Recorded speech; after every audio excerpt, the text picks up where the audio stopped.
Welcome to the Red Rose Film Club, a movie podcast that examines the wide world of cinema through our perpetually lefty Finko Kami Soy Boy Cuck Antifa Super Soldier filter. But more specifically, we love movies and want to create a podcast that would appeal to the disparate tastes of our liberal, leftist, socialist, communist, Marxist, and Leninist friends. Red Rose Film Club is for leftists of all stripes who don't know what to talk about at parties other than movies and politics. My name is Craig. I work in public education and am passionate about social justice and workers' rights. And I'm with... Hey, I'm Hal. In 2024, I'm switching it up and taking it back to the basics. I'm a socialist trying to grapple with our world by reflecting on it through art, theory, and the will of the people. Viva la Cuba. Hey.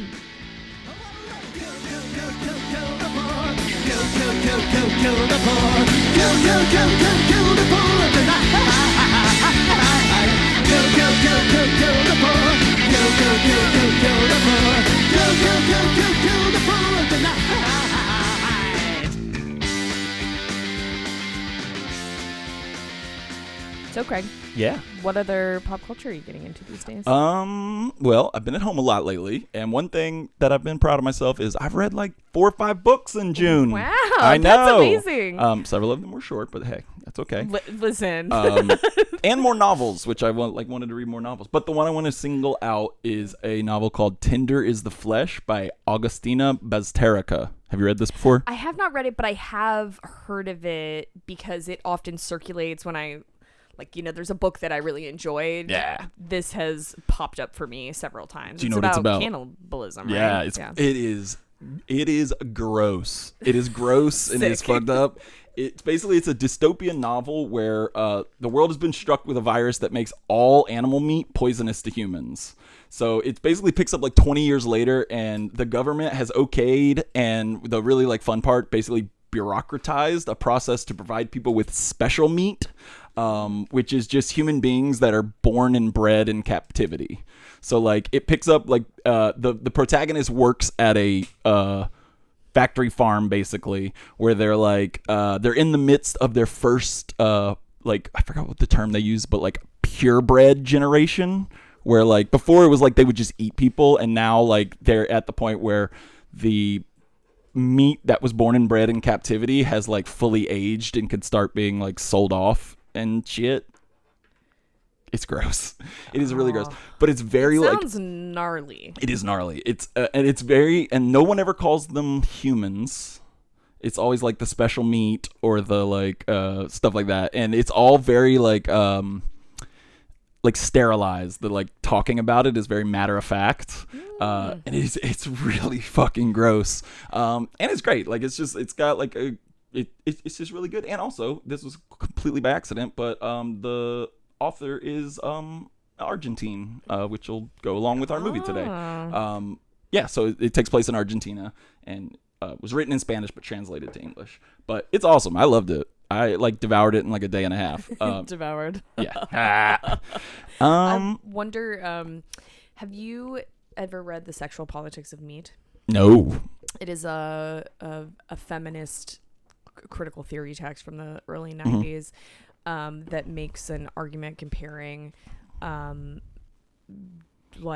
and sexual domination, patriarchal domination, to vegetarianism and veganism, and it was very, I think, in vogue again for a very specific sector of young feminist women in the early to mid 2000s, when I was all of those various things, but it just sounds like maybe some of these ideas of I would imagine therein have percolated into the horror fiction space. That the author was probably influenced by that. There is a large plot point is the protagonist who is kind of just emotionally separated from the work that he does. He recognizes it as being disgusting and but it's just hey, it's what I do or whatever, is gifted a livestock. So is gifted a woman that he doesn't really want because he doesn't necessarily agree with it, that he keeps in his barn and is trying to figure out what to do with them. And that is where a lot of the emotional complexity comes in. And then there is a fucking gut punch of an ending involving that too. So I would imagine that this author is probably well in that book probably seeped with some of these principles. And then the other thing I want to talk about is I saw Alex Garland's Civil War. Have you seen that? I have not. I felt like the back and forth of the discourse was a little nauseating to me, and it made me totally disinterested in seeing it. I don't know what the discourse was. Just that it was, I would say, just extremes of people saying it's horrible, it's disappointing, I hated it, and then on the flip side, people saying you guys are misunderstanding why the politics are removed from it, blah blah blah, and it just made me go. There's a principle in social scientific research. I mean, maybe other forms of research too, but my exposure to it is in like the philosophy of social science research called intersubjectivity, which is the idea that multiple people, individuals, together interrogating something, that the truth emerges through their intersubjectivity across those things. And the truth that I saw emerging intersubjectively was that I did not want to fucking see that movie. It's a solid mid movie. Yeah. Like the things that people said who loved it and the people who hated it said, I was like, I'm good, I think. It is. Yeah. Well, I'll echo then, I guess, what the politics removed part of it, because that is what kind of annoyed me about it. First off, it's like this grand, like, this is what we're coming to, man. This is like that's the vibe of the movie, is like, we keep going down this road, this is where we'll be, but then stubbornly refusing to engage with like any thing that might have gotten us there. Like, there's basically it's because one side is fascist, and that is as deep as they get into why this might have happened, which I think also, like, comparing it with Che, which we're going to talk about, which I think does a really good job of being a war movie and also integrating the like ideologies of those fighting, whereas this is just like Kirsten Dunst's character is like kind of annoyingly disinterested in anything other than capturing the combat. Do you think that that's an indictment of journalists? Well, I've read that a few ways, that this movie is like looking bad at journalists, but no, I think the movie thinks that journalists are like heroes. I've seen some people say that like it's criticizing journalists, and I definitely can get that reading, because like there are like, we just go where the action is or whatever. But no, I think the movie is like, they are the heroes, I think. It's very interesting to me, and I'm not saying that artists shouldn't grow and develop thematically, because certainly people can kind of stake their claim early on in their career in one direction and then build on that. But it is very interesting to me that his two most powerful works, in my opinion, Ex Machina and Annihilation, are very much about the ways in which like humanness, like humanity, but also humanness are like entangled with technology. And it seems like in the last couple of years he's just less interested in exploring that, and more in like the like Twilight Zone element of like the weirdness of whatever story he's saying. Or like last night I started rewatching Watchmen, the HBO series. I've been thinking about doing that too. I fucking loved it. This will be my third watch through. I watched it when it aired, and then I watched it all immediately after it aired again. And we'll talk about this in a minute, but I had been thinking about it anyway, and then Hong Chow was in the movie I saw last night, and I was like, who plays Lady True? And I was like, okay, I want to jump back in. But I said to Mike while we were watching the pilot that this might be, Watchmen, maybe the best quote unquote woke media product of like some media artifact that is like intentionally engaging with what could be understood to be like the ideological construct of wokeness in a meaningful and artistic way. And I feel like he's been doing that. Alex Garland has been doing that with Men, and also here with Civil War. But there's like a lack of earnestness or a lack of like full investment or something, that it doesn't feel like it's clicking. It seems like the movie feels like when you get no conversation with somebody, and then they're just like, man, all sides are just fucked up, man. where like as kind of like I don't want to talk about this anymore, so I'm just gonna be like, man, there's issues everywhere, man. We got to figure out something. And I'm like yeah. When a South Park guy is, yes, exactly. is like slightly older. Yeah, yeah. It's like when he's aged out of the explicit South Parkness and is tired. This is a movie for Kennedy supporters. For RFK Jr. Okay. Are you talking about 80-year-olds? No, no. The current Kennedy supporters of that, like, man, both sides are fucked, man. We got to go outside the box. Like, yeah, yes, agree, but that's not. You think that's a nuanced, like, interesting idea you had. Whereas, like, no, that's the whole. We're stuck in this fucking system. Like, you just made a movie pointing it out that it sucks. There's nothing else. I don't know. Yeah, disengagement. As like an idea or something, right? It's not like a meaningful form of acting, as if disengaging is engagement, right? Essentially. Yeah. Like the I don't even look at the news, man. It's too fucked up. I'm like, yeah, okay. Then simply talk about something else. Then don't make this movie. And then some movies that I've been loving are I've been on a bit of a Paul Schrader kick. So we don't have to talk about them all individually, but I've watched since we've last recorded Affliction, awesome. Autofocus, awesome. Card Counter, awesome. Master Gardener, I was a little less hot on. And I started but haven't finished Obsession, which is a De Palma movie that Schrader wrote. Yeah.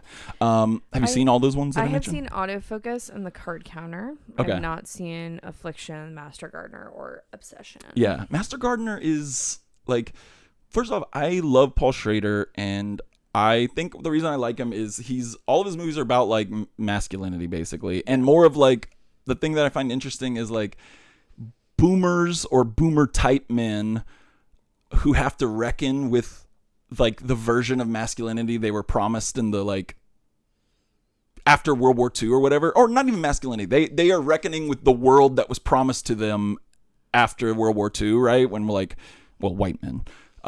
And then like the dream has been punctured. Yes, and now they have to figure out how the fuck do I like all of his movies are about one man reckoning with the sins of America, I feel like. Whereas like Taxi Driver is like kind of reckoning with what the Vietnam War did to people, First Reformed, climate change,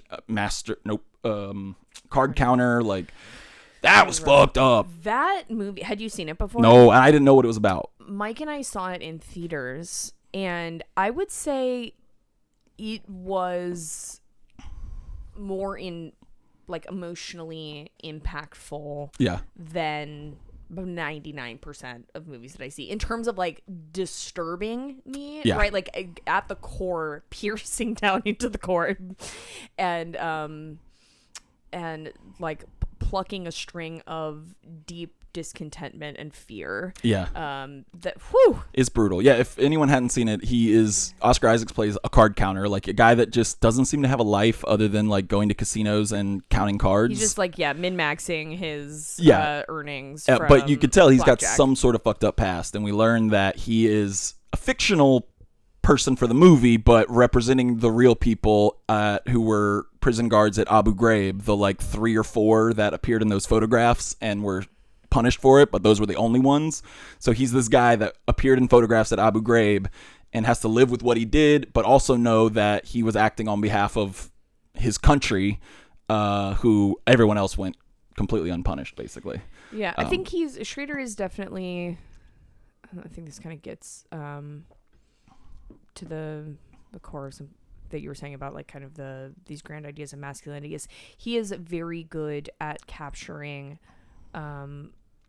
broad idea or big ideas. Maybe the idea is not broad itself, but it is large. It is on macro level, and then in individualized, personalized stories that have emotional impact. Yeah, because Master Gardener is almost the exact same format as Card Counter.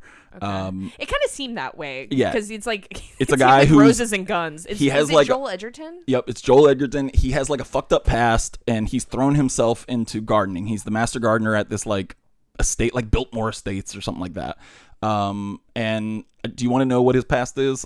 All the movie's descriptions are like hidden. He was a Nazi. He was like a hitman for for a not like a white like power a group. neo-Nazi. Okay, That I was like, when does this take place? No.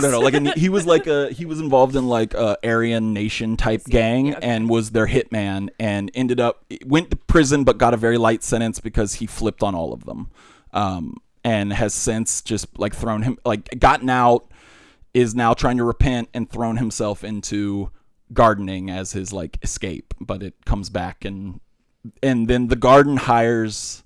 It is kind of like it doesn't quite deal with all the themes it throws out there. So Sigourney Weaver plays the like owner of the estate of this garden, who like they don't dive into it, but she's just an asshole and probably racist as fuck. Not probably racist as fuck. She's definitely racist as fuck. Like, because she hires her great niece, who is a mixed race woman, and when she tells Joel Edgerton that, she says that she's a mixed blood.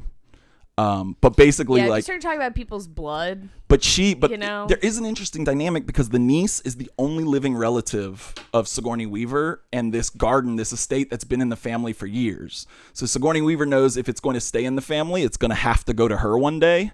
So she has to like, do you know what I mean? Like she's bringing her on having to like, grapple with legacy and what matters more to her. But it doesn't. Racism. That's the more interesting part to me is Sigourney Weaver trying to grapple with that. But the movie focuses almost entirely on Joel Edgerton grappling with the fact that the girl coming in that he's like having feelings for is mixed race, and he's no longer racist or whatever, but he has to reckon with what he did in the past. You know what I mean? Like it sounds, you know what this sounds like to me? This sounds like a Clint Eastwood movie. A little. Like, it's giving Clint Eastwood. It's slightly more nuanced because it's not like he's. Well, I'm sure Paul Schrader wrote it, but I just mean like I can see a C version of this movie. Yeah. That Clint Eastwood sure. is directing. Yeah, there's really interesting stuff, but to me, the really interesting stuff was Sigourney Weaver. Like, how are you going to reckon with that? And we don't get too much of that.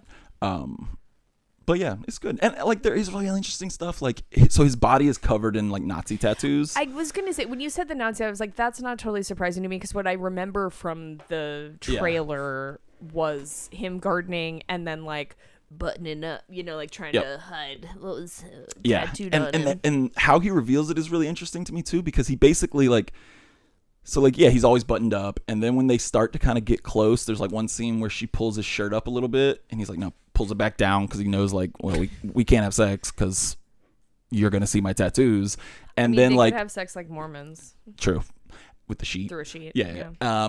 But then there's a time where they have to go on the run together, and she's sleeping in a hotel bed and he's working on something and looks back at her and just takes his shirt off and continues working, clearly hoping that she'll wake up in the middle of the night and see them, and reveal. She does, and that like that's a really interesting way for me, like them to have the reveal. Like there's definitely interesting stuff in it, but it just some of it just felt unanswered and a bit of a letdown compared to his other stuff. It does seem like sometimes he gets a theme stuck in his craw. Yeah. You know, because it's like, okay, why are you making a worse version of a pretty good movie that you already made?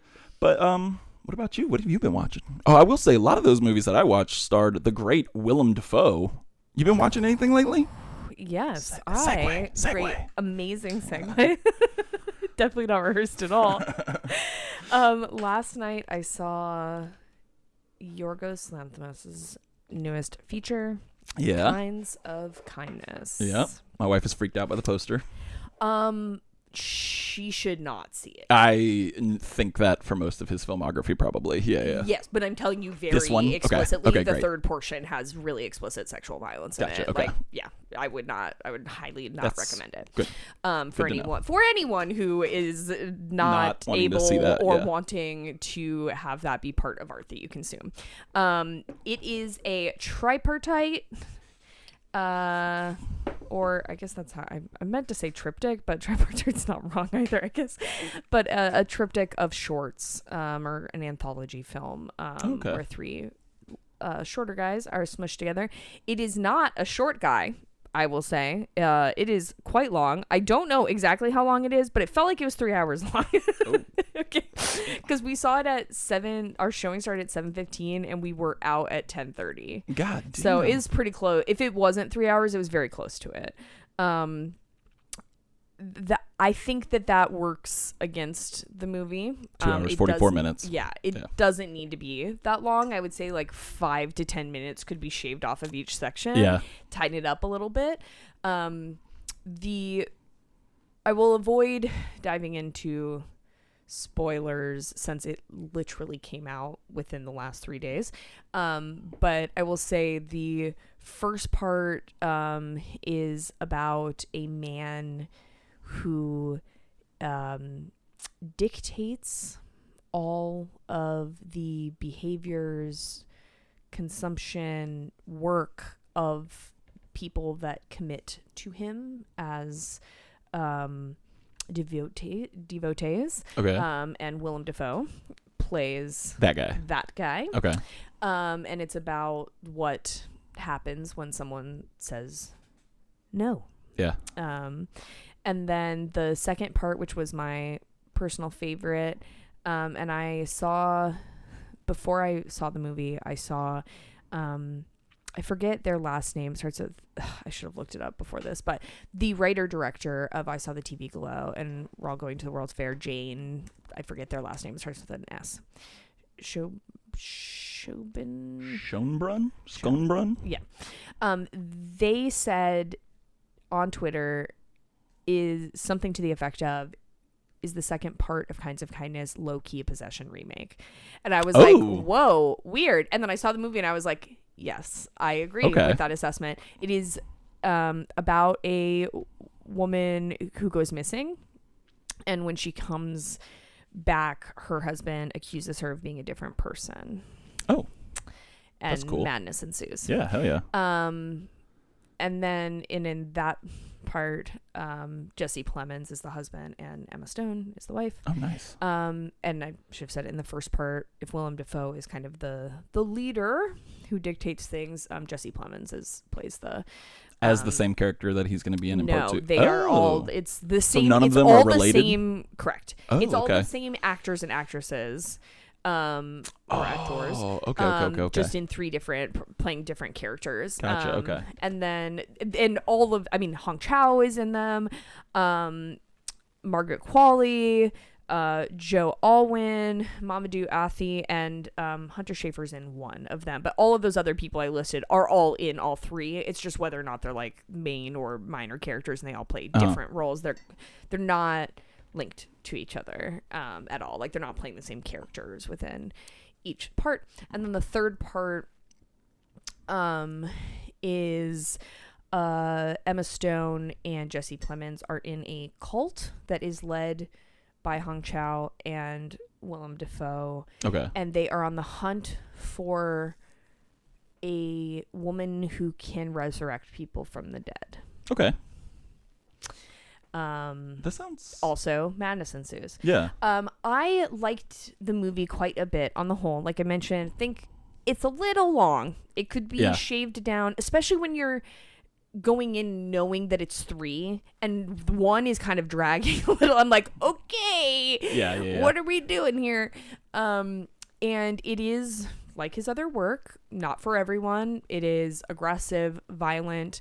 It is really interesting to me to see him go back to an earlier mode of the very dry kind of performance and elocution of his Greek language films, or like The Lobster, but play it much more explicitly black comedy.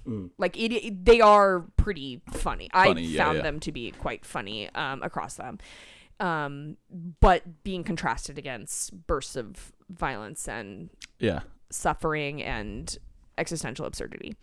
How's our boy Willem? He's pretty good in it. He we see some underside of a peen.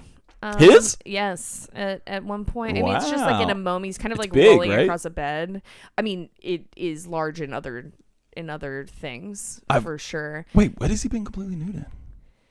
Antichrist. Yeah, I mean, he's not fucking. So I've been thinking about this a lot lately, Willem Dafoe's penis, and I'll be honest why. Okay. I watched a really great interview. I know he's not everybody's cup of tea, but the Adam Friedland show do you like Adam Friedland? Do I like him? No, I do think that his format can be quite funny with some people. Like, God, what's his name? Chet Hayes. Yeah, that was awesome. Like, that is a man who is not smart enough to grapple with what's going on. I tend to He hasn't had white sex since 2008. He says in the Adam Friedland interview. It's insane. The things he says are insane. I think when people play along with him too much, it loses the power. It's kind of like, I mean, he is in some ways like a millennial edgelord, irony-pilled Borat, like Adam Friedland is. And I think, like, if you know what he's doing, you don't make a good. Which is why my two favorite interviews that he did were with Paul Schrader and Norm Finkelstein, who are like, what the fuck are you doing? People watch this. Yeah, you're right. The Paul Schrader one is pretty good. Because Paul Schrader is down to clown. Like, he's goofy and whatever.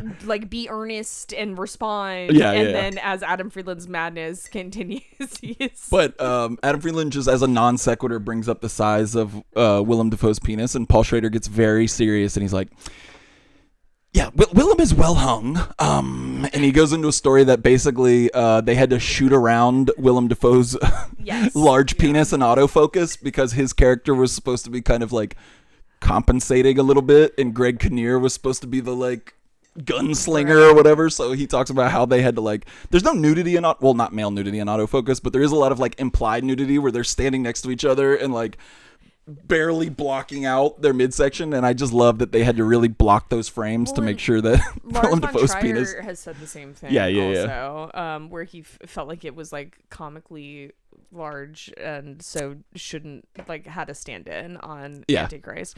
But he's like laying on a bed naked with his like leg kind of over covered, and then he kind of rolls to reposition himself, so you don't see like full schlong, but there is the gesture of peen basically happening.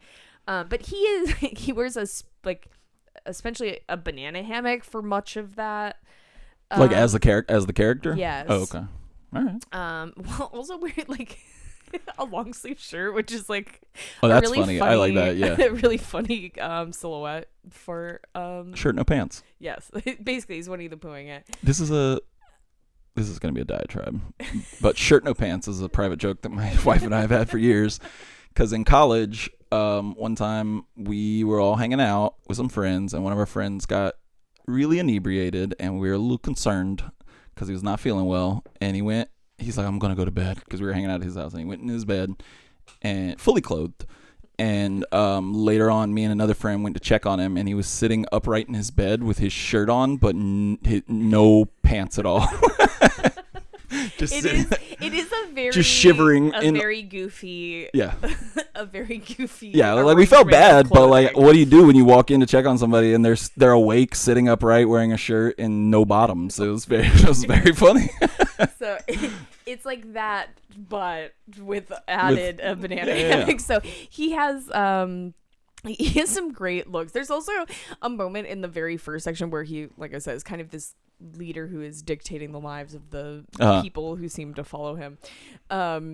And he is having an argument with Jesse Plemons' character, and he stands up, and while he's sitting down, he's on this very luxurious couch, and he's wearing like a turtleneck, and he stands up and he's wearing shorts and really high socks. And he's really that's just awesome. Like got a good laugh out of me great. Of just the visual goofiness of this little boy ass outfit that this man was wearing. He's also going to be in I didn't realize this, but he's in the new Robert Eggers Nosferatu. I'm excited for that. God, I'm so excited. The trailer. It looks cool. It looks like it looks cool. The thing about imitation is that if you do it well, I'm really not mad. Yeah, it's like a cover song. You know, sometimes you get sometimes there's a good cover song. It doesn't stop me from listening to the original, and it looks like he's obviously, there's going to be his own spin. I mean, I really like Eggers as a director, but it's really giving Nosferatu the Vampire for me. And that's when we've talked about vampire movies in the past. If listeners recall, that is one of my favorite Herzog's 70s. iteration of Nosferatu is one of my favorite vampire movies. So I'm really looking forward Yeah, to it. and it's weird because Defoe has played Nosferatu kind of Right. in Shadow the Vampire. He played Max Yes. Schreck. Yeah. God, What else? hopefully he's Less weird less in this. weird. I think he's playing more the straight guy in Yeah, Robert I was Eggers gonna one. Yeah, say. he's not the weirdo in this It's one. also he's such a good actor, but has such potentiality to be creepy and is weird looking that him playing a straight man feels like it has even more impact. Yeah. The other thing I wanted to bring up is I have started to listen to the audiobook of When the Clock Broke, and I want to say the full title of it. When the Clock Broke, Con Men, Conspiracists, and How America Cracked Up in the Early 1990s. Oh, hell yeah. By John Gans. John Gans is a journalist, political writer, a longtime Twitter. I've followed him on Twitter for a long time. And I appreciate, even when I don't always agree with what he has to say, I appreciate his insight and perspective. And so I'm going to read just a little bit from the publisher. In When the Clock Broke, the acclaimed political writer John Gans tells the story of America's late century discontents, ranging from upheavals in Crown Heights in Los Angeles to the advent of David Duke and Heartland survivalists, the broadcasts of Rush Limbaugh, and the bitter disputes between neoconservatives and the Paleocon right. Gans immerses us in a time when Philip Roth called the indigenous American berserk took new and even wilder forms. In a rollicking, eye-opening book, Gans narrates the fall of the Reagan order and the rise of a new and more turbulent America. Hell yeah. I definitely think that you would be interested in this, Craig. Putting it on my Amazon list right now. I bought it as an audiobook because I've been missing like a good political narrative like podcast. I've kind of had that gap. So I was like, I'm going to listen to this as an audiobook. But the first chapter is like entirely about David Duke. And some nutter butter stuff contained in here. Like I learned that David Duke like alienated a bunch of them like white supremacist members of his little group because he kept fucking all their wives. Oh, yeah. He's also like a weird health freak. And has had a bunch of plastic surgery. Like, very interesting We talked stuff. about it a little bit on the episode that you weren't on with Yes. the fellas from I Don't Speak German, because they've dived into David Duke a lot and have talked just more as a goof about his extensive like weird fitness routines and like bizarre social life. Lots of interesting stuff going on there. Yeah. I also thought it was super interesting when they talk about David Duke. I mean, you know, as a sociologist by training, I always appreciate when like a political history reflects on like what were the circumstances, conditions, policies, structures that compelled a specific formation at a specific period of time or a specific outcome at a specific period of time. And John Gans really dives into like why David Duke was able to win. Yeah.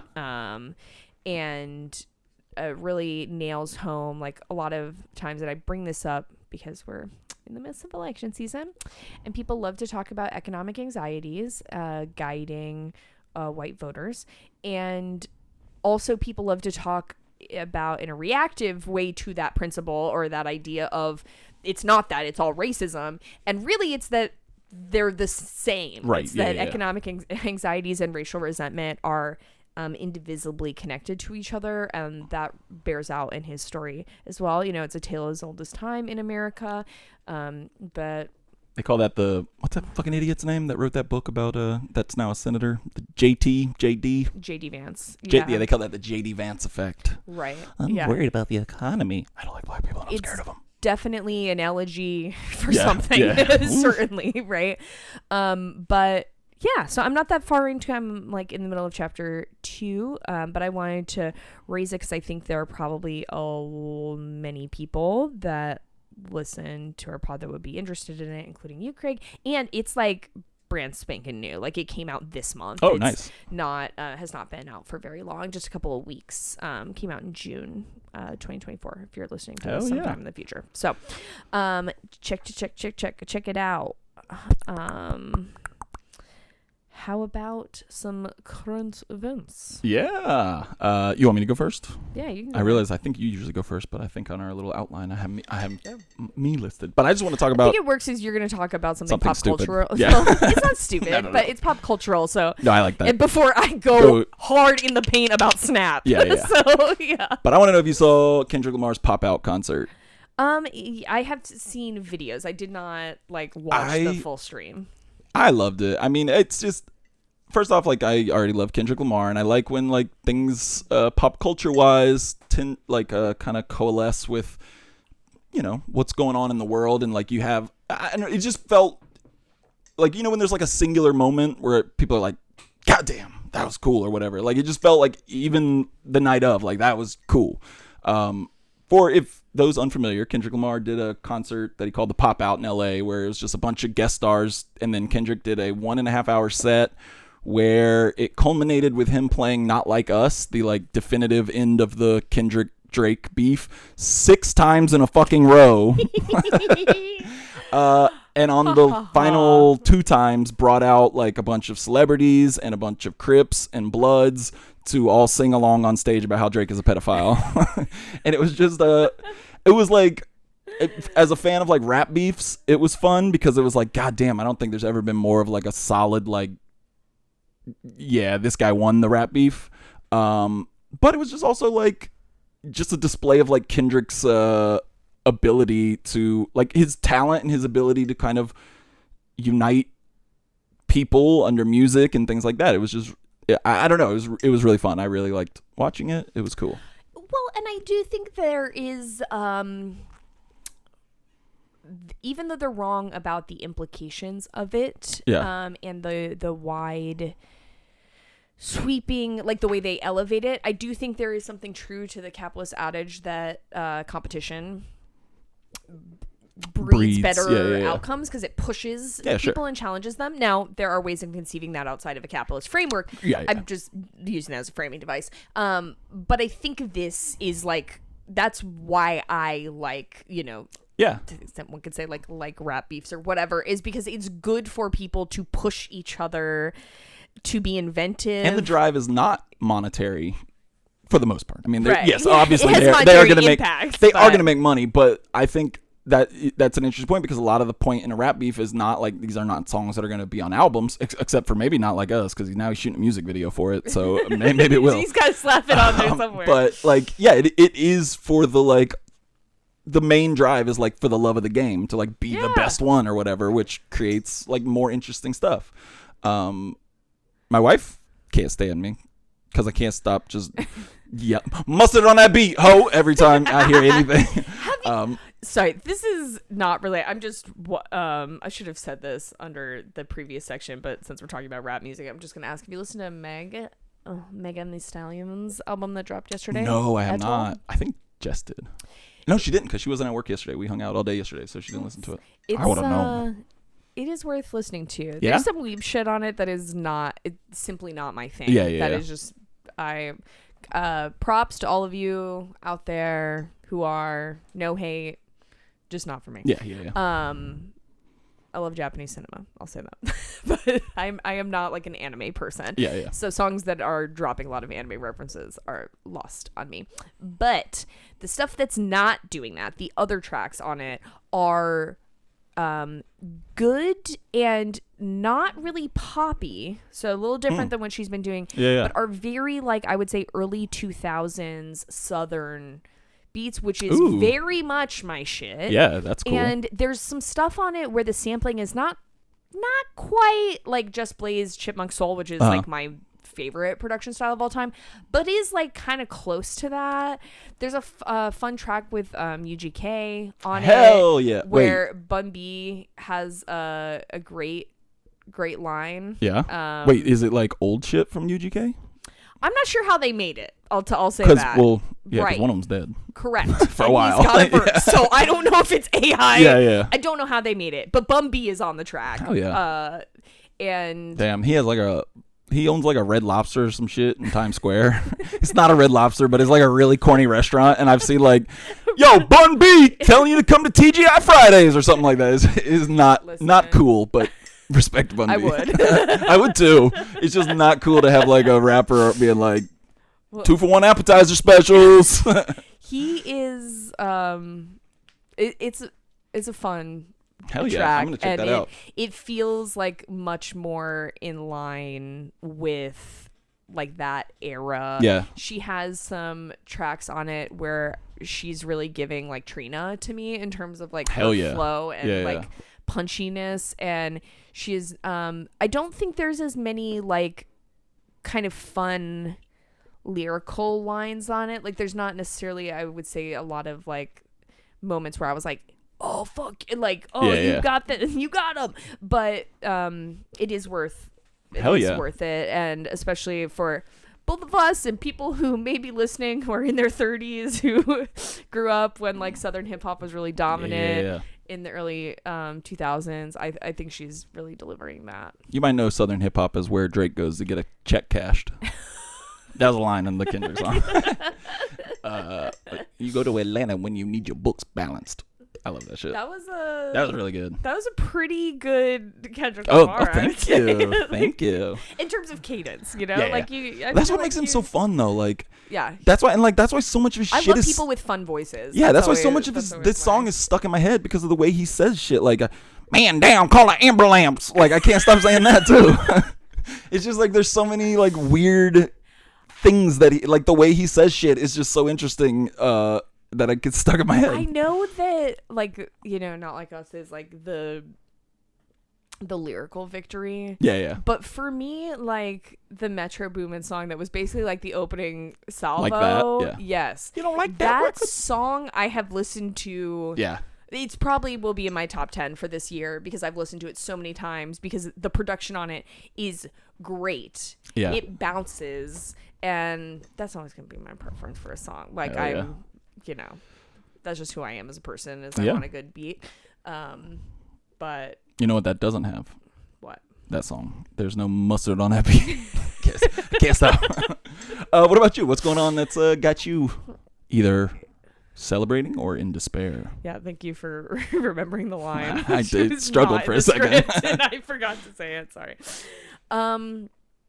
So let's talk a little bit about food access in the United States and the governmental programs that are intended to approve it. The federal nutrition programs are also sometimes called commodity programs, including the Supplemental Nutrition Assistance Program, aka SNAP, or what I think many people know as food stamps. Sometimes people, like I work with a lot of students, I help them apply for SNAP, right? They call it EBT, but EBT is the mechanism of delivery. Right. It's the actual card itself. And there are many forms of governmental assistance that come through EBT, but if you are not familiar, now I've explained it to you and you're ready to go. So, quick and dirty here. SNAP is funded through the Farm Bill. Every 5 years, the Farm Bill gets reauthorized. It was last reauthorized in 2018. And last year, when it was supposed to be reauthorized, instead of a full reauthorization, it was extended, and the reauthorization negotiations were kicked to this year. So that's why this is what I'm about to say. That's why this is happening. Now that we have that context, here's a brief overview of how SNAP allocations work. So the USDA, right, the United States Department of Agriculture, creates plans that are purported to reflect the cost of a healthy diet across different price points, okay? The plan associated with the lowest of those price points is called the Thrifty Food Plan. It alleges to represent, according to the USDA, a nutritious, practical, cost-effective diet prepared at home for a reference family, end quote, of 4, 2 kids, 2 adults. This model claims to incorporate nutritional guidance, food costs, American cultural preferences, lobbyist pet projects, an assortment, right? The things that typically feed into policy decisions in the U.S. I'll kind of come to bear on what this Thrifty Food Plan looks like.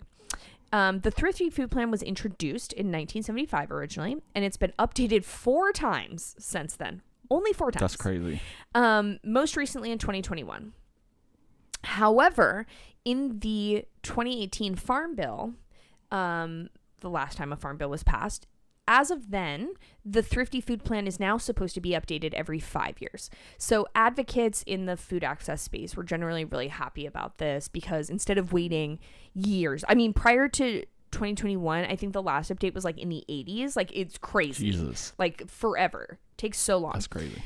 Or maybe in the early 2000s, but then before that it was like the 80s. So this was considered a victory in a space where there's usually not a lot of victories. Now, under federal law, SNAP benefits for the next governmental fiscal year, so that would be October through September, are anchored to the cost of the Thrifty Food Plan as of June. So, for example, the price of the Thrifty...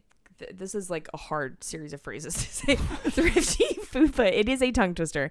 For example, the price of the Thrifty Food Plan in June 2024 should dictate, according to federal law, SNAP benefits for October 1st, 2024 through September 30th, 2025. Okay? That establishes the maximum amount of benefits for a given household size that state agencies can award. Because how food stamps works is the federal government funds and regulates SNAP and these other nutrition programs or commodity programs, but the state is actually who implements them, right? So the state is responsible for managing applications, actually distributing the money, all of that good stuff. The reason why I'm bringing all of this up is because the Farm Bill, like I mentioned, is currently being debated.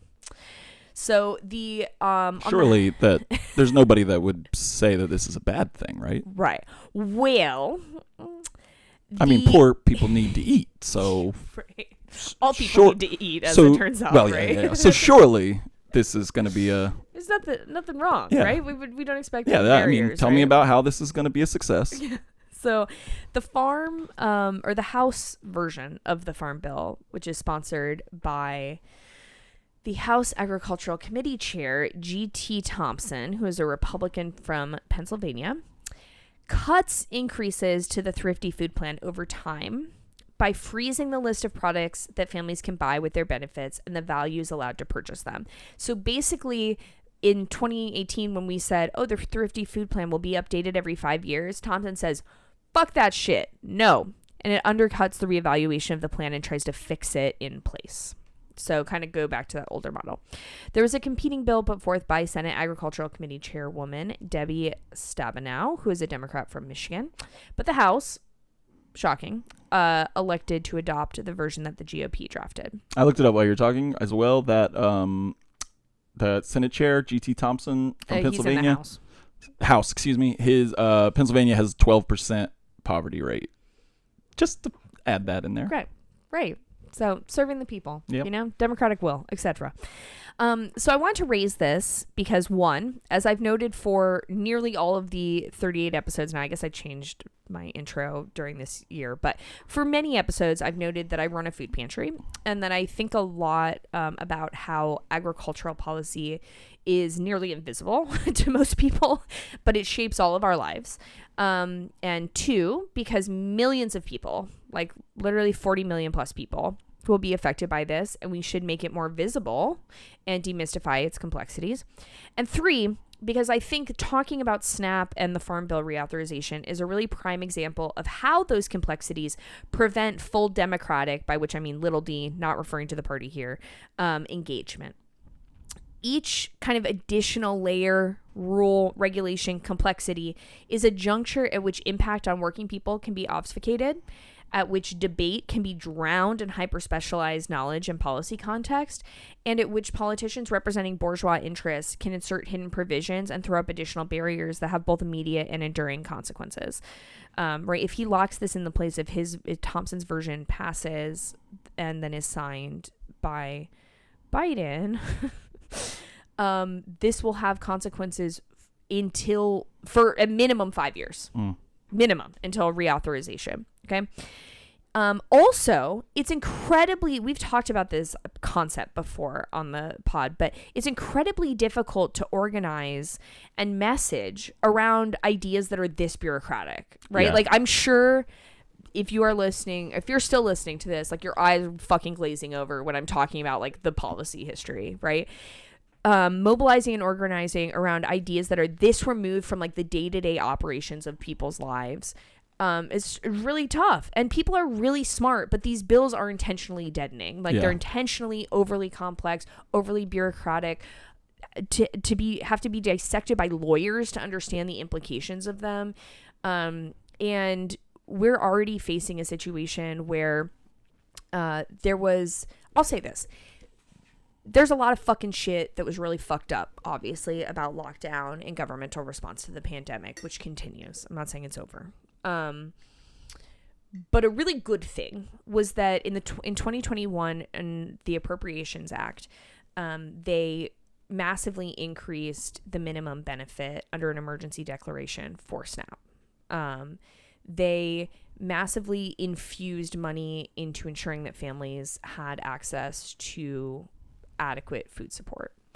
And it led to a massive reduction in food insecurity across this country, especially for children and elderly people. And all of those things were sunset last summer when Biden ended the public health emergency declaration around COVID-19. So we have very concrete, it's very rare in a policy space. You have concrete experimental data, right? That says like, when we do this, it yields X result. Right. We have that. We have it. Yeah. And they have said, nay, we're going to roll that back. And also that reducing poverty doesn't matter and it's too expensive. So you know how many condos they can build in Gaza for the price that it would? At minimum, warheads, right? Right. Like yeah. at minimum. So at least we know the money's going to something. many positive outcomes that we can anticipate from rejecting known empirically proven interventions to reduce poverty. And I say all of this saying like there's obviously, as a socialist, I believe as a socialist that there are better approaches and interventions and configurations of our politic that can produce better outcomes. But in light of what we have in front of us, watching this SNAP battle devolve and Republicans and some Democrats reject what is known that SNAP can improve people's lives is really disappointing. I'll also say, just as broad sweeping kind of other general stuff, there are other, the Farm Bill contains a lot of things related to agricultural policy, not just the commodity programs, but other stuff related to the commodity programs that could potentially be incorporated depending on what version they end up finally passing. I will say the one good thing about Thompson's bill is that it does remove restrictions on people with past felony convictions. Oh, that's cool. Qualifying for SNAP, so that's pretty cool. What the fuck would that mean? Right. Yeah. Suffer. Yeah. It's about suffering. Yeah. We know, right? It's about suffering. The other things that are kind of included in this that are interesting would be like extending SNAP fully to Puerto Rico. There is a commodity program. Oh my fucking God. That's Puerto crazy. Rico, but it's not like the full SNAP program. Again. It's not permanent. Why? Right. Yeah. So there are some other possibilities that I am remaining optimistic about, but it's looking a little bleak in terms of the longitudinal, like what our government is laying out for the next 5 years for people that are poverty impacted. Yeah. So, damn. let's talk about shit. Well, yeah. folks. Hal gave us a lot of information on how agriculture is tied to politics. Right. Speaking of someone else who thought that agriculture... What a sweaty segue. I was trying really hard to be like, someone else who said the government's not doing enough for poverty impacted people and that they can do something for themselves. Yeah. Che. So let's move into our movie talk and talk about what we came here today to talk about, which is the movie Che, Part 1. Whoop, whoop. So yeah, let's get into it. This will be the first of 3 episodes we're doing on movies about the life of Ernesto Che Guevara, the Argentine revolutionary whose life became a symbol worldwide of leftist resistance. First, we'll be looking at Steven Soderbergh's 2-part biopic, Che, starting this episode with Part 1. So for this episode, we'll be talking about Part 1, subtitled The Argentine, upon its original release. For our next episode, episode 39, we'll look at Che, Part 2, subtitled Guerilla, on release. And for episode 40, we'll be watching 2004's The Motorcycle Diaries, about Guevara's transformative odyssey through South America as a young revolutionary. But before we discuss the film, let's dive into some relevant context about Guevara and the Cuban Revolution. So Ernesto Guevara was born on May 14th, 1928. Actually, his birth certificate says he was born in June, but his parents lied because there was a little issue with the when they got married versus when they had the kid. So they were living almost in seclusion when he was born. So to avoid any judgmental eyes, they just fibbed a number on the birth certificate a bit. But he was born to an upper middle class family in Argentina. His father was an aspiring mate farmer whose business was upended by global depression just a year after Ernesto's birth. His family emphasized reading and intellectualism, exposing Ernesto to leftist movements at an early age. During his formative years, both of Ernesto's parents were critics of Adolf Hitler's fascist expansionism and vocal supporters of the Second Spanish Republic and those leftists in Spain fighting against Franco's fascist uber-nationalist regime. As a young man, Ernesto was athletic, playing football and rugby, but had always been hindered by debilitating asthma. He was an insatiable reader, devouring everything from the novels of William Faulkner and John Steinbeck, his favorite American authors, to the love poems of the Chilean poet Pablo Neruda. As a young adult, Ernesto came to the realization that his beloved Argentina was increasingly becoming a pawn in global capitalism, which he would come to view as a clear and present danger to the well-being of all Latin American countries. So I want to take a minute to examine both the context of Che's life and the larger capitalist forces at play that propelled Guevara to become a revolutionary.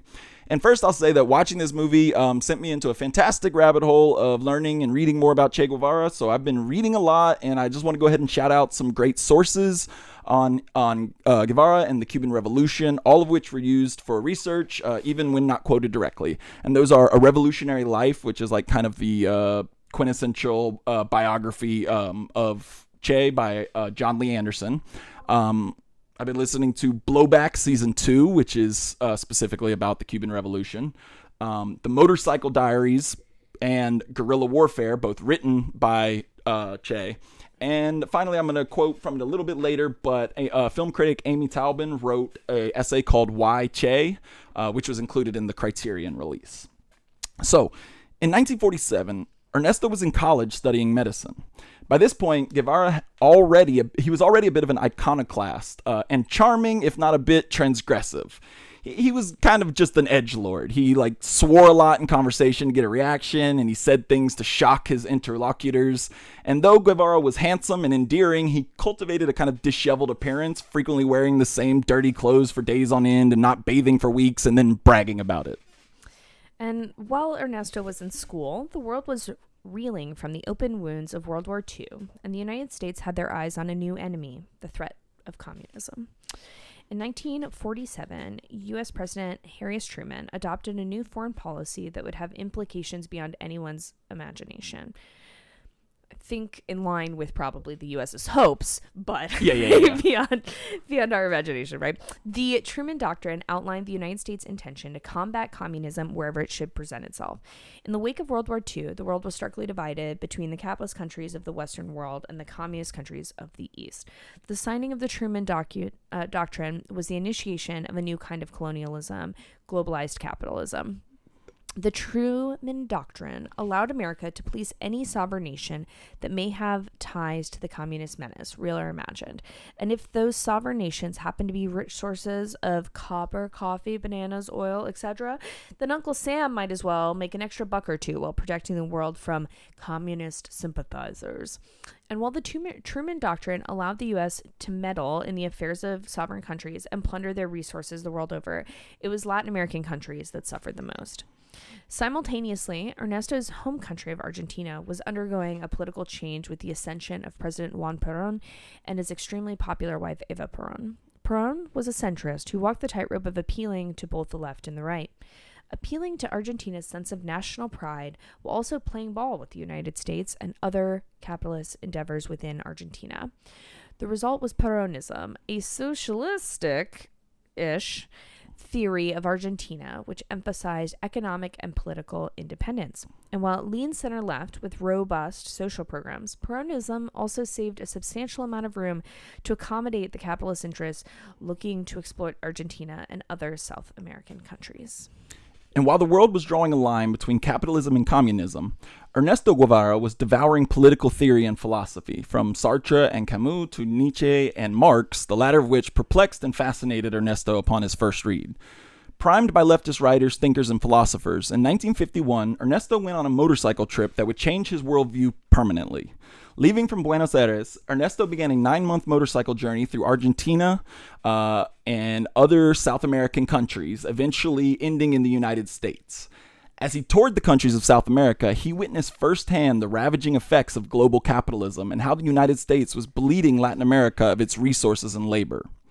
After visiting the mountains and copper mines of Chuquicamata and seeing the lives of the workers and the surrounding villagers, Ernesto wrote in the Motorcycle Diaries, "And how many of those mountains," referring to the mountains where they were mining for copper, "and how many of those mountains surrounding their famous brother enclose in their heavy entrails similar riches as they wait for the soulless arms of the mechanical shovels to devour their insides, spiced as they would be with the inevitable human lives, the lives of the poor, unsung heroes of this battle, who die miserably in one of the 1,000 traps set by nature to defend its treasures when all they want is to earn their daily bread."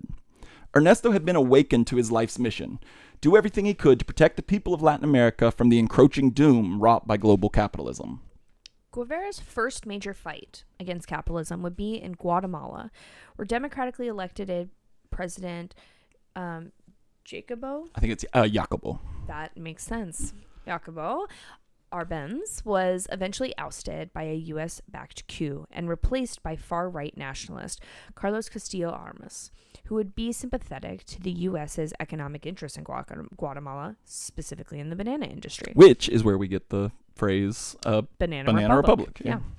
After fighting and failing to keep Guatemala independent of the capitalist interests of the United States, Ernesto fled to Mexico, and it was here in Mexico City that Ernesto would be introduced to a faction of Cuban exiles, led by a pair of brothers named Fidel and Raul.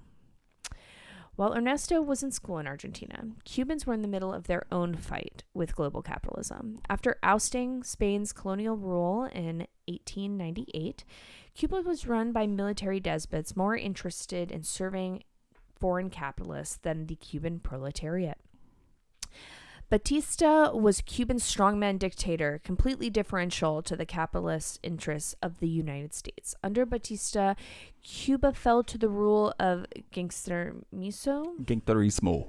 Thank you. The pronunciation is tough on that one for a clunky American tongue like yes, mine. Yeah, same. Meaning Cuba's resources, including their massive sugar market and a growing tourist industry, were up for grabs to whoever had the fattest pockets and the biggest guns.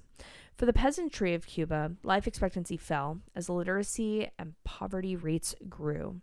All the while, Batista and the American capitalists, including mafioso Mayor Lansky, were lining their pockets.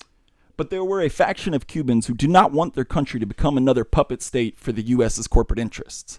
A young lawyer named Fidel Castro, along with his brother Raul, led a rebellion against Batista in 1953.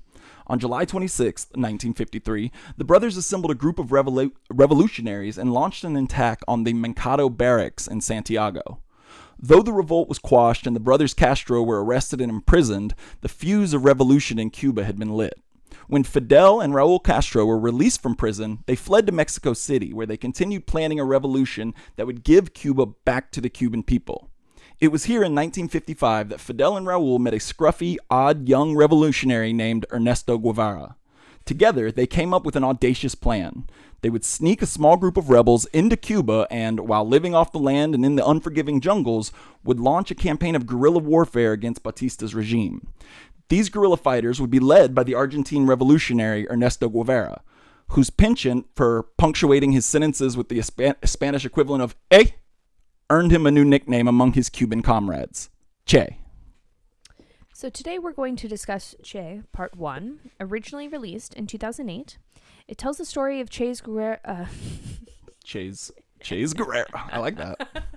Che's guerrilla rebellion against Batista's regime in the jungles of Cuba. Directed by Steven Soderbergh, the film originally saw Terrence Malick attached to direct it.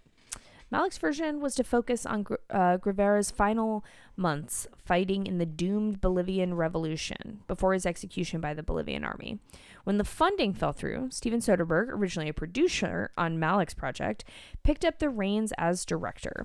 Realizing that a film that focused only on the end of Guevara's life fighting in Bolivia lacked nuance and context, Soderbergh decided to expand the project into 2 separate films. Part 1, focusing on Guevara's role in the Cuban Revolution, and Part 2, aligning more with Malick's original film, focusing on Guevara's actions during the Bolivian Revolution.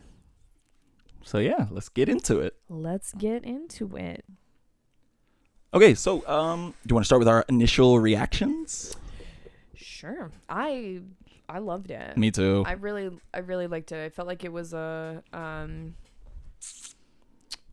great exemplar of the things, like when a Soderbergh film really works for me. Yeah.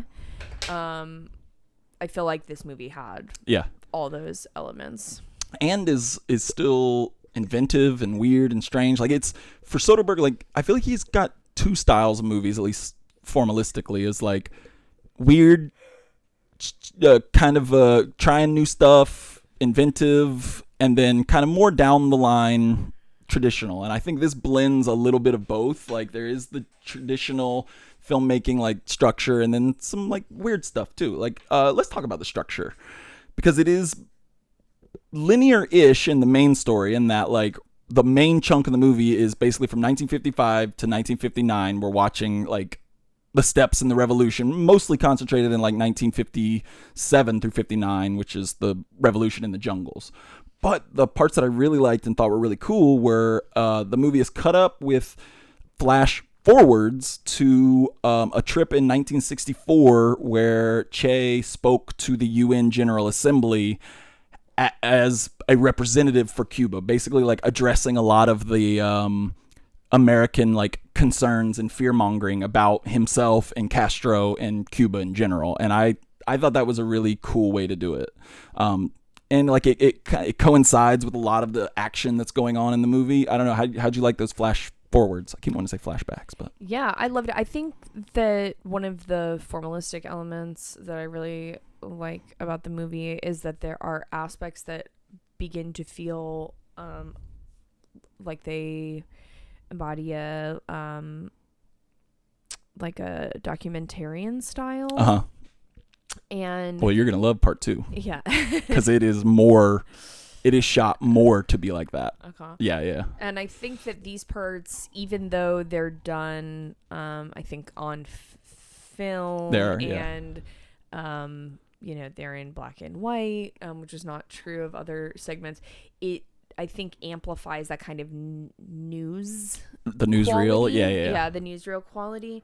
And so I like that. And then also, I think that a real strength of Che, at least the character, right, that comes across in the movie, is his like adaptability and flexibility, that he is at home at the pulpit and in the forest and in the jungle and with the proletariat, literal peasant worker, like proletariat, or the peasants, which are different things, you know, in Marxist theory, but or with the peasants, or leading a military charge, or in the UN. You know, he is a chameleon of a leader, and I think it, you know, bolsters that. Yeah, and I think it's a really good way to like reclaim some of the like fear mongering of the time, because those flashback scenes shot in 16mm look like newsreel are very accurate to, if you've watched the actual UN speech that was, you know, clipped and used time and time again, especially the part where he talks about justifying assassinations to like, yeah, we'll execute people. Yeah, to like scare Americans, right? That clip is like, yeah, he very emphatically, we'll get to it, but he says, yes, we have executed people. We will execute. I think he says we have executed people and we will execute people. And I think that was clipped a lot and used as like a fear mongering, like this guy's a monster to the U.S., removed of any context, of course. And I think the shot in black and white film like allows to reclaim that speech, which is really fucking good. Like he says so much good shit in that I love, but I think that was cool too. But then the other stylistic thing I want to talk about is the actual like the way it's shot, because so I've seen part 2 already and you have not, correct? Correct. So part 1 is shot traditional widescreen, and a lot of like dolly shots. The actions is more like blocked off. Part 2 is first off a shot in 1.78 by 1, which is a not like a, I can't do math. I'm just trying to figure out how off that is from 16 by 9, but it's a different aspect ratio, and it's almost entirely or is entirely all handheld. So it's really shaky, so it gives you more of that like immersive documentary feeling in part 2, which I think obviously was intentional. And part 2 also, we're not spoiling, well, we are spoiling anything, but you all probably already know this, that obviously in part 1, the Cuban Revolution was a success. Part 2, the Bolivian Revolution was not. And I think that film styles are meant to complement that. But yeah. So he also used those red cameras. I don't know why that stuck with me for so long. That was like the one thing I knew about Che, was that it was like one of the first movies to use a red camera, which in 2008 I was like, whoa. I mean, because I worked at a Best Buy, so I thought loves to play his technological games. Yeah. But one thing I want to ask is, what did you think of the way Che is presented in this? Because I think it could have been disastrous. Like, I don't like when a movie is preaching to me. Like, I don't like when a movie like knows it's like you're gonna love this one, buddy, when you're like politically aligned, you know what I mean? Like, feels patronizing, and I didn't get that at all from this. What did you think of like the depiction of Che as a, he's presented both as the iconoclast for like that lefties see him as, and then at times it's presented objectively like the things he said that were used to scare right-wingers too. I don't know, what did you think of? Yeah, I feel like one's interpretation is entirely contingent on like your ideological bent here, because for me, I think he looked great, right? Like the ideological principles of mobilizing peasants and respecting peasants. Yes, I love that part. Like there's multiple parts throughout the movie where he makes it clear to the other armed revolutionaries like that peasants are the core of the movement. And I think also he is depicted as really disciplined, right? And being principled and consistent with his principles, which to me are I would hold up as values, right? But if you are someone who thinks that those underlying values are wrong or counter to America or whatever, then you probably look at it and you're like, yes, he is a shitty guy, but I hold those ideological beliefs, right? And so I think him being depicted in a full way, right? I think that is a big part of it, because I was a little concerned that it would be like him like holding court and giving speeches, and he does obviously, but it's never like presented in a like cringy, corny way. And a lot of the like voiceover is from his own writing as well, which I think why did I almost call him Linklater? I almost said Linklater instead of Soderbergh. Made a Che movie? That'd be crazy. Damn, just Che hanging out smoking weed in the jungle. They're just fucking playing rugby the whole time. I get older, but these revolutions stay the same age. Was that anything? But yeah, so let's start. So the first is tragedy, then was bars. So the first big scene that I wanted to talk about was him meeting Fidel in Mexico City. It's not a big scene, but it is a like they're gonna have dinner, and Fidel and his brother Raul are told, hey, this guy from Argentina who's been doing big stuff in Guatemala is gonna come over for dinner, and we get to see like a fuckload of exposition kind of downloaded in a few like what I think pretty like economic minutes. Also, this fucking cast was crazy. Yeah. Did you realize who those were? Because I didn't realize who Fidel was until I looked it up. That's Damian Bashir. Damian Bashir, he plays one of the guys in The Hateful Eight. He was in that. He's been in a lot of good shit.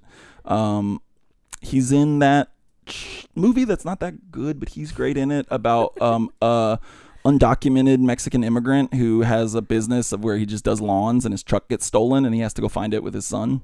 That was cool. A Better Life. Anyways, That was Damian Bashir, and then I mean, the cast is definitely stacked, but I did not know who he was. And Raul is this is not a stacked person, but Raul is the guy that plays Nikki and Paolo from Lost. I always get excited when I see that guy.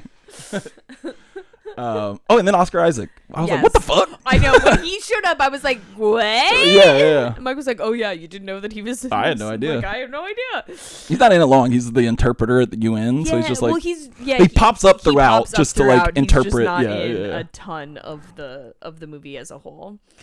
I totally agree. Something we've talked about repeatedly, a reoccurring theme for me is I really hate like overly dialogic exposition or being told things in a movie. Yes. And I felt like it was a very smooth way of doing that. Also, I mean, not that I've ever been at a table of revolutionaries praying a literal revolution, but I did feel like it was very true to like an activist kind of bounce back and forth conversation of like, there's little like policy esque like tidbits, and there's like a little bit of history, and it's very clear immediately from the gate that Che is an internationalist and he's talking about Latin America as a whole, not just, and it felt very like there was a good flow and bounce back and forth and a cadence to the conversation that felt lived in and real. And I thought it was a good way to establish some of their ideology that would come back up later, like when someone says someone in the thing says that it's not about making concessions, it's about establishing conditions. Talking about how would you create a new Cuba. I think that goes really well when later on in the movie we see Che at the UN outlining like the 5 points of how to save basically the Caribbean, which is mostly just stop fucking with us. The US stop fucking with us. And then also like the kind of back and forth, which we get a lot of, and I think more in part 2 of like discussions of strategy and optics and kind of arguing back and forth. Like one of them says, we just take power like Batista did, and like he's basically just saying like we just run in and take power. And Raul Castro talks about how we have to think it more through about keeping and maintaining power, and like I don't know, just like good seeds of like back and forth. And this is only like 3-4 minutes, but there's like just bang bang bang a lot of like ideological stuff that I think carries the movie from then on out. Yeah, and lots of like subtle characterization differences, right? Where like we already see from the beginning, Fidel is late. Yeah. Just showing up, right? And makes everybody wait on him. And then once he gets there, everybody now is sitting down to dinner. And we see there's an ebb and flow to the conversation in terms of who is asserting themselves, right? And that Che is kind of the person who's almost like grounding, trying to like, let's talk specifically about like rooting it in our shared ideology, right? Whereas like Fidel is kind of bringing up you can tell that he's going to be a great speech maker because he's got the people's concern, he's got the stats ready to go, right, that he outlines.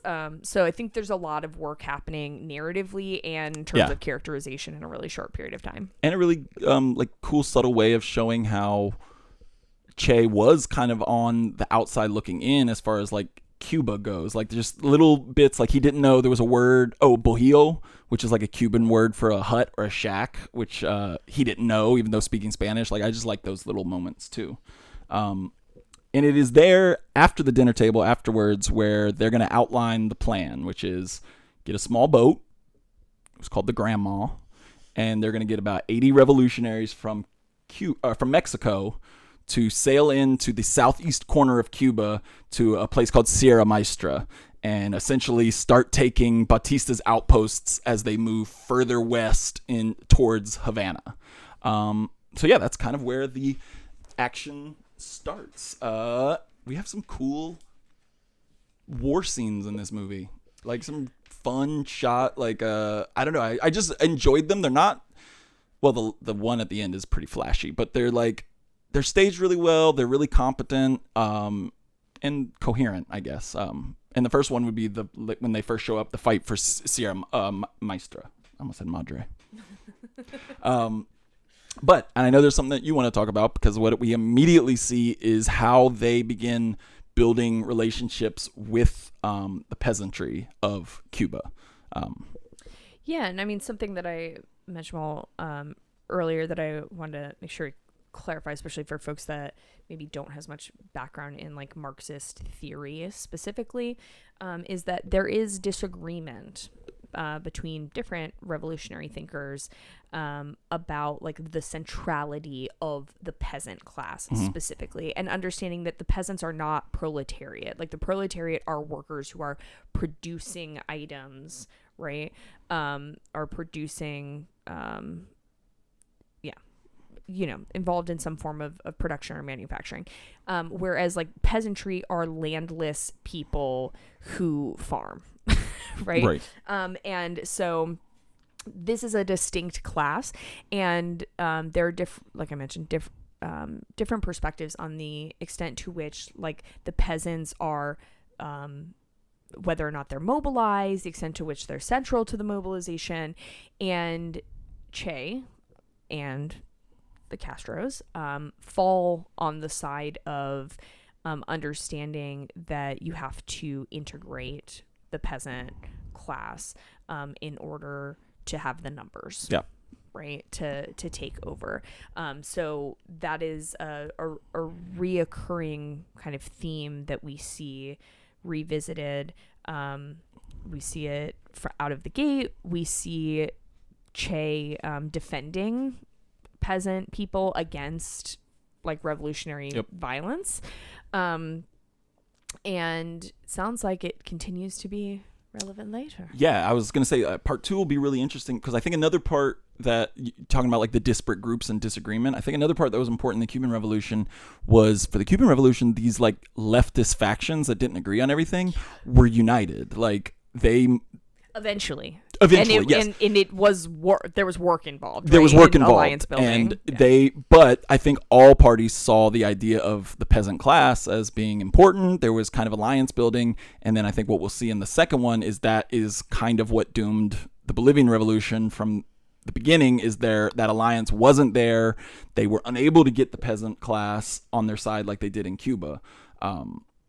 But yeah, we see these like we see them helping, because Che was a doctor, obviously. So like he goes to the different peasants and he's helping them with whatever their medical ailments are and things like that. I love the scene where the woman, he's like, "What's going on?" She's like, "Nothing's going on. I've just never seen a doctor before. I want to come see you." Yeah. There's that he stops them from stealing. They said like, if we're going to eat, like, because the revolutionaries are hanging out in the jungle, right? Like, we need to subsist off the land or convince the peasants to join us. You cannot go and steal from them. Yes, yeah. Like, these are all concrete ways where Guevara was invested in uplifting the peasantry and like having them be actively involved, not be subjected. Right. Yep. By just another. Yeah, because I mean, and I mentioned it in the intro, but it's worth revisiting that at the time Cuba was producing like 50% of the global sugar. So like they were producing an insane amount of sugar. So yeah, this was a not only poor peasant class, but like a hella worked peasant class too, because they were cranking out sugar during this time. Yeah. In this kind of portion, in these initial fights, we also see Fidel kind of outline the psychology of their warfare approaches. And I think, we've talked about, obviously we watched Platoon before. We've talked about Vietnam.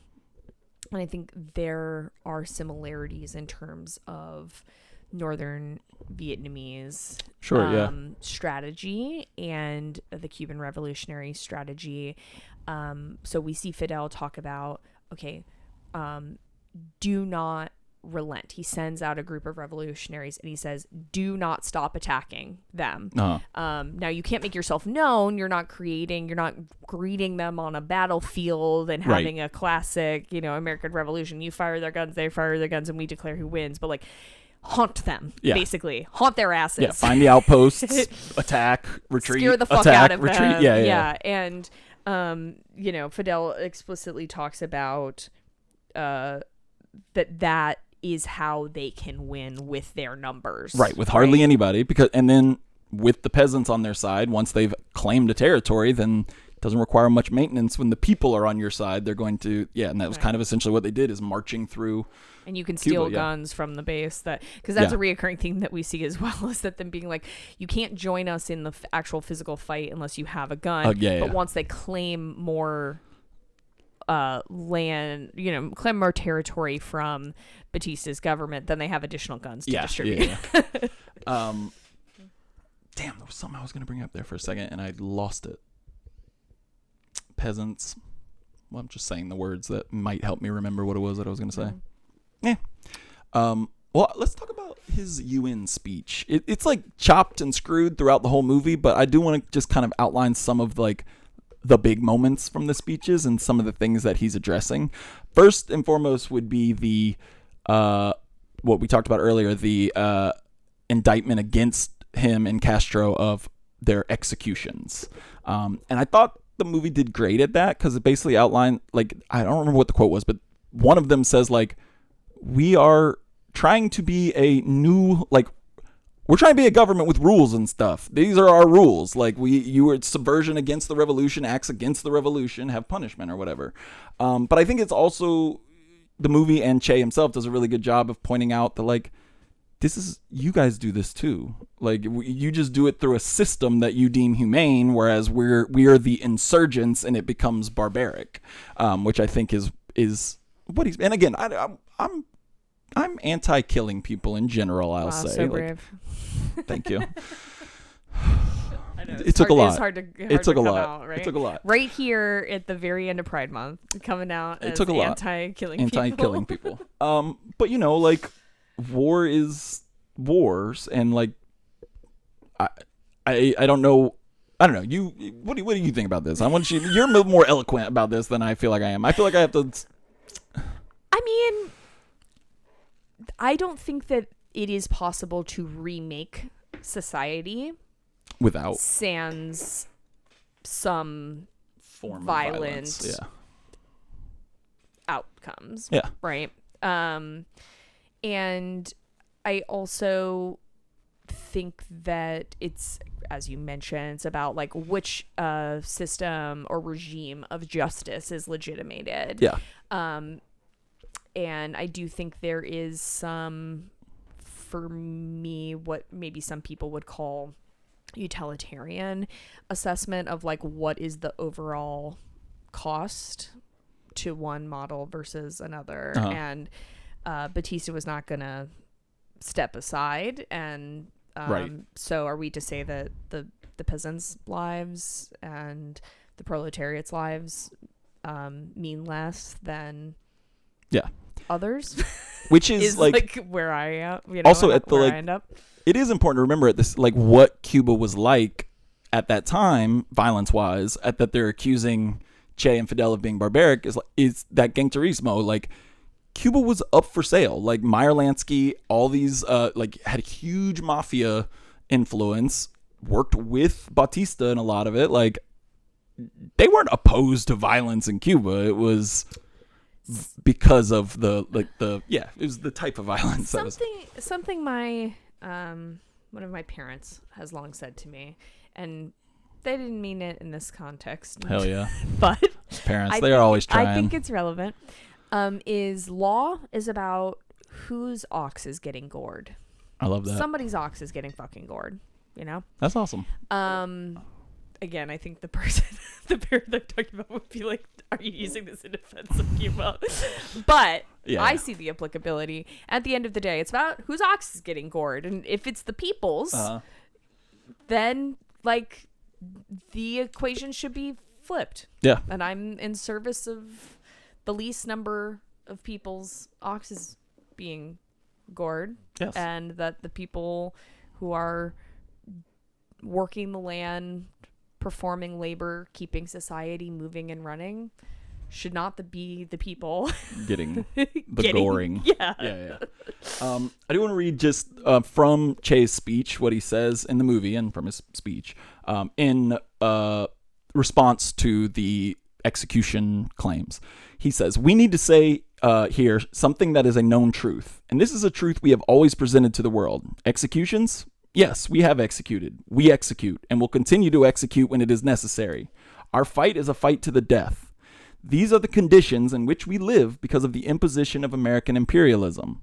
But we don't commit assassinations like the ones being committed right at this moment by the political police of Venezuela, which I thought was interesting because at the very time, exactly what he's saying is the Venezuelan government, America was in support of, was cracking down hard on protesters with mass violence, which went unmentioned at the UN Assembly that year.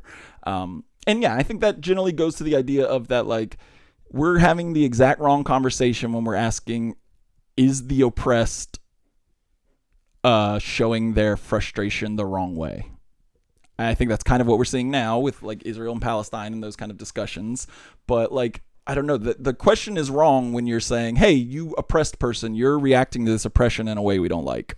And I just think it's intended to create a double bind, right? Like, the mechanisms that can liberate you are unsavory and or banned. Mm-hmm. But it's just in like you can't hear the things that could liberate you, but you're not permitted to do those things.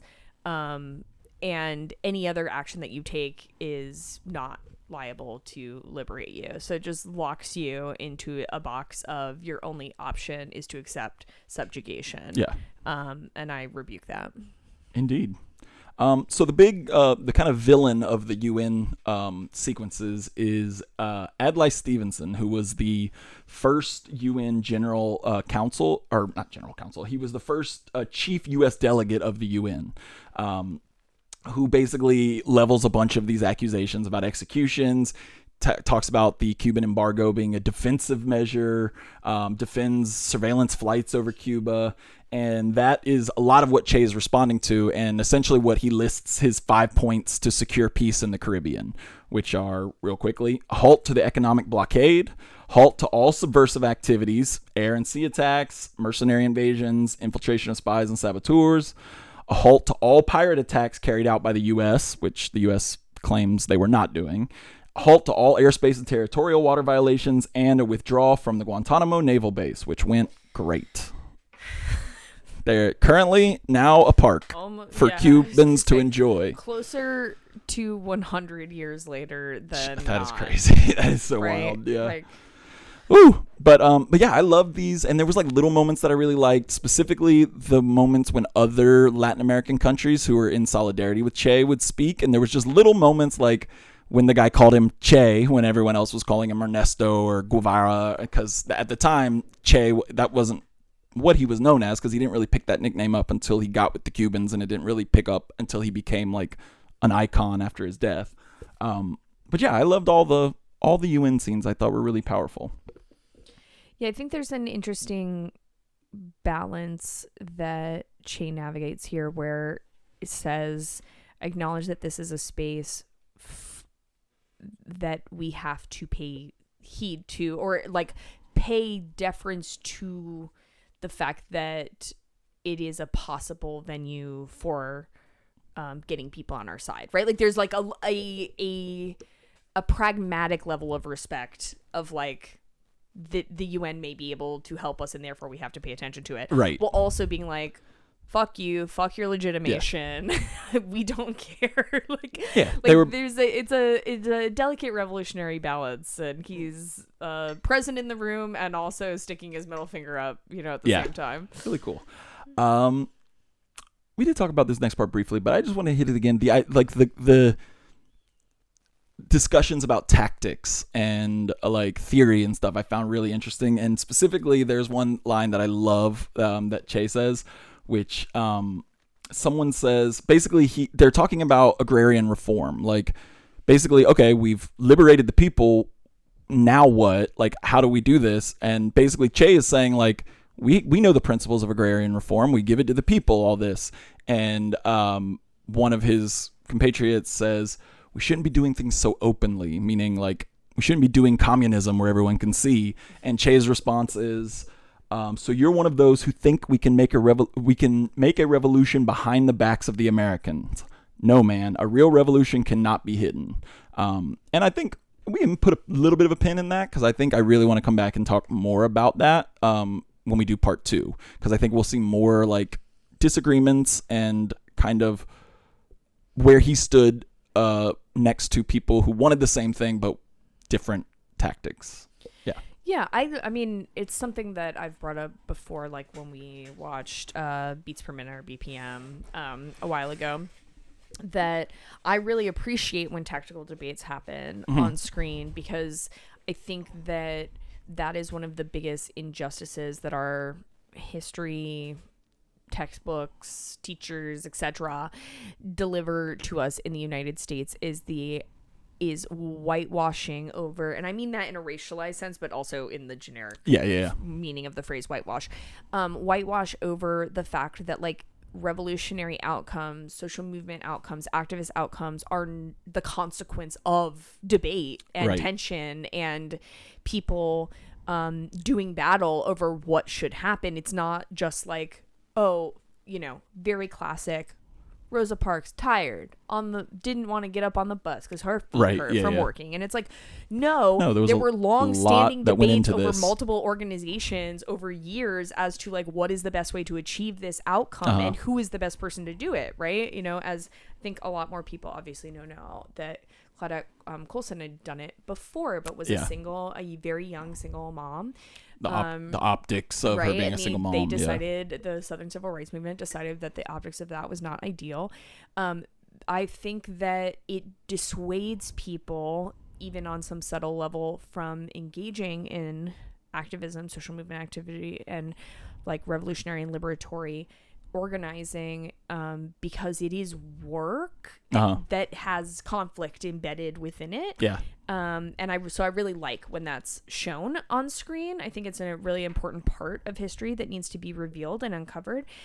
Also, I love how Soderbergh sprinkles it in, specifically the debate over agrarian reform, because that's a central piece of the alliance building that happens between the different leftist factions. There is debate over how agrarian reform should be carried out, and what is ultimately landed on is like, we take the land away, we distribute it to people, but then we're going to tax it so that it can feed back in, and that's like kind of ends up being a compromise between the different groups, right? Is that like the land is redistributed, but also there is still a centralized way of gleaning profits that can go back and benefit the collective as a whole. So I really like seeing the tactics being debated, but also that Soderbergh is preparing us for this really necessary step before the revolution can fully take hold and be successful, is that we need to see them come together, and the debate is what precedes the coming together. And I think the debates are really good when Soderbergh says that he wanted to, when he took the project from Malick, he said he wanted to kind of make a mirror that they could kind of hold up to each one. And I think it's really, there's a scene specifically in part 2, which I'm really excited to talk with you about. I think you're going to love talking about tactics and that, where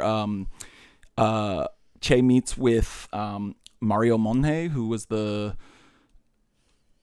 leader of the Bolivian Communist Party, about tactics, played by Lou Diamond Phillips, by the way. That I really, really like, and I'm excited to talk about. I was like, wow, this seems weird that Lou Diamond Phillips is this. No offense to Lou Diamond Phillips, but this he's great at it. But this movie seems a little bit out of his caliber. Is that too mean? Sorry, I'm just looking. Apparently, Matt Damon is in part 2 briefly. Yeah, he is. Well, I don't want to give it away, but yeah. Matt Damon has a bizarre history of showing up for like 2 seconds in like 10 different movies. There's like a million movies where he just is in it for a half, like just surprise Matt Damon. I feel like maybe he's just wandering around on a set and they're like, hey. Well, it was Soderbergh at the height of their like Oceans. Yeah. But what's the one real weird one he's in other than Shay that he just pops up in? Yeah, fuck it. I think he's in heavy makeup though. when we see Matt Damon. No, he's not. I know who Matt Damon is in this. Yeah, I remember now. Sorry. One thing that I think Soderbergh does really well that creates so much tension and that I fucking love is how he makes Che's asthma such a like tense like thing. Well, and even in the very first like jungle scene that we see after they are on the boat and then arrive in Cuba from Mexico City is him wheezing his way through like, this the motherfucker's jungle. gonna die. And it's like there's the tension of, is he okay? And then there's also the tension of, they're gonna hear you, motherfucker. That great scene where him and someone else are hiding because Batista's soldiers are coming through, but he can't stop coughing and he's trying to like Frodo in the whatever those things were called that they're hiding from. He didn't have a cough in Lord of the Rings. I don't remember. I have to go read to see if Frodo had a cough in that scene. He's just like Che. But yeah, let's move towards the big like climactic battle scene. So they've moved from, like I said, the like southeastern corner of Cuba, and now they're approaching Santa Clara. By December 1958, the revolutionaries, having started their insurrection in Sierra Maestra, had advanced through Cuba and now controlled about half of the island. Their next step was to capture Santa Clara, a military outpost city and one of the last major strongholds held by Fulgencio Batista. Guevara's column of guerrillas, tasked with the most audacious acts of insurgency, devised a plan to derail a train carrying soldiers and munitions between Santa Clara and Havana. The revolutionaries did so pretty easily, and even convinced a lot of Batista's men to simply surrender. And with Santa Clara in the hands of the revolutionaries, the writing was on the wall, and on January 1st, 1959, Fulgencio Batista fled Cuba for the Dominican Republic. The revolutionaries had won. But the Battle of Santa Clara is kind of the big like set piece, climactic, and it's fucking cool. Like I like running through cities and blowing shit up on a train track, and like it's just a fun like that's the more like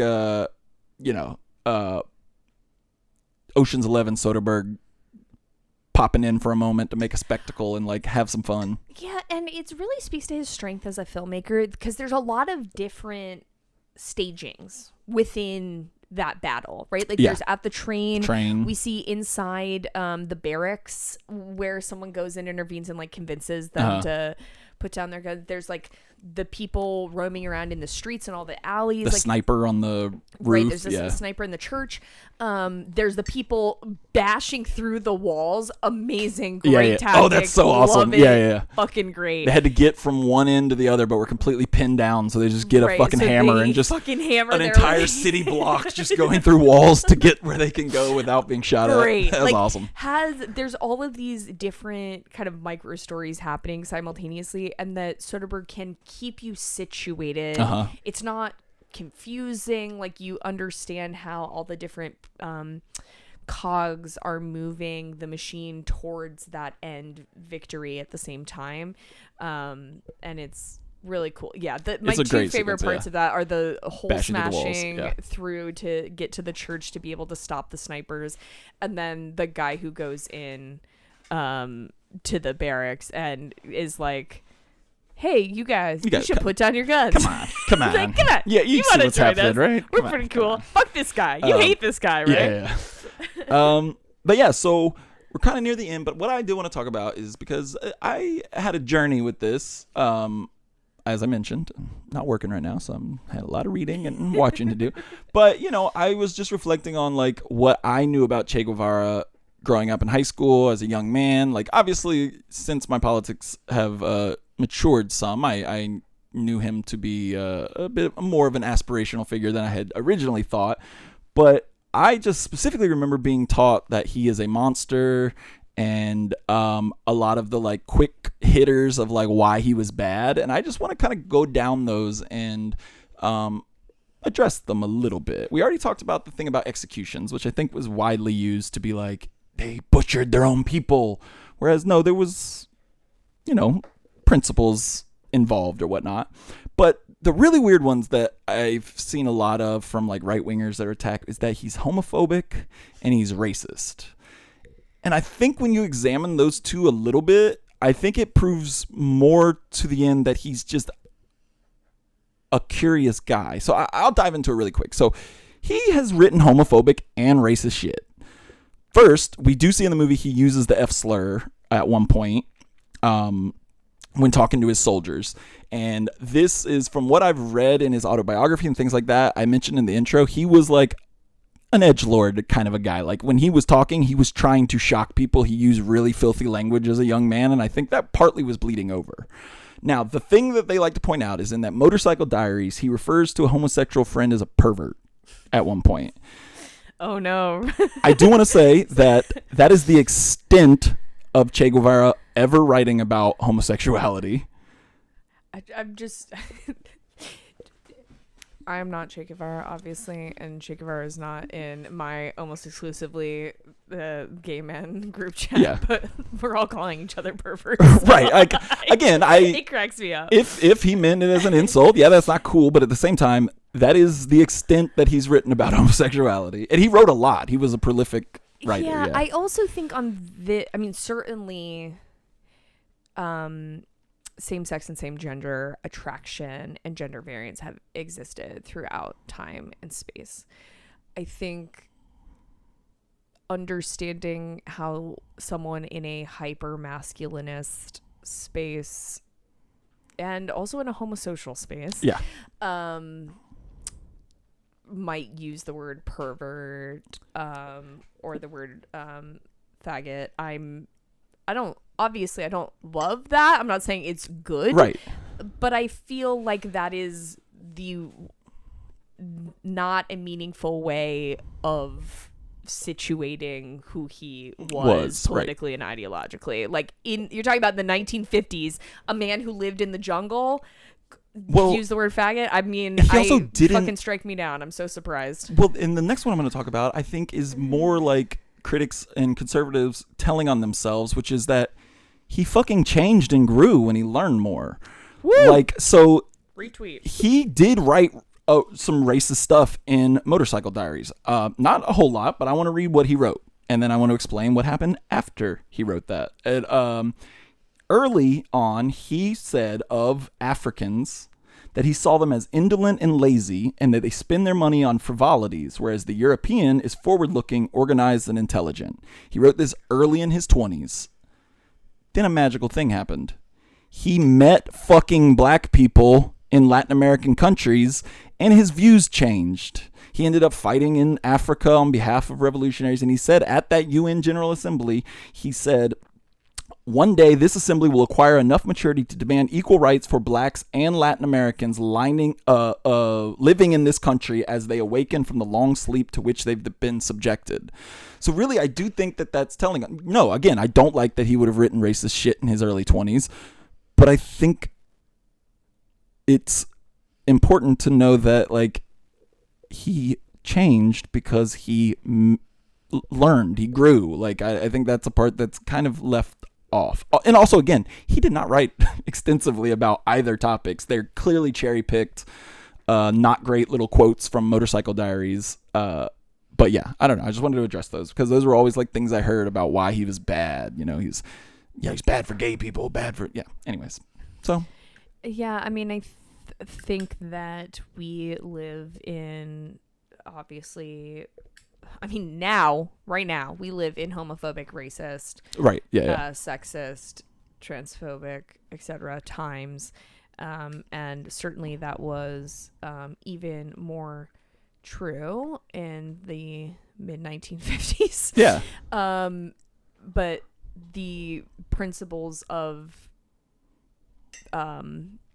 endeavoring to ensure that all working people's dignity is respected, and that their well-being is central to revolutionary struggle matters more, and that we can hold both of those things in our hands at the same time and see that they can coexist, and we don't have to throw the baby out with the bathwater. And honestly, I really like stories like this specifically of someone being a shithead, realizing they were wrong, thinking about it, actually putting thought behind it, reckoning with it, and changing. Like I don't know. Like that seems like okay. As me personally grew up in a Southern Baptist church. If I was judged on like shit I said as a teenager, then yeah, that would be fucked up, you know. Like, but I grew and learned. Like, oh, I'm not gonna call my buddy a homo anymore or whatever. Like that. I don't know. I just respect someone that can like point out their. Yeah. I don't know. We should all aim to grow and learn and strive to see the full humanity in everyone and acknowledge the ways in which we've failed to do that in the past. Yeah. And that any revolutionary project is imperfect, but doesn't mean it's not worthy. You know, again, we don't need to throw the fucking baby out with the bathwater. Like, I'm sorry, please show me the person who is the perfect, perfect revolutionary to people who hate the underlying principles of the revolution in the first place. Like, right. And like to like pick apart someone who stood for like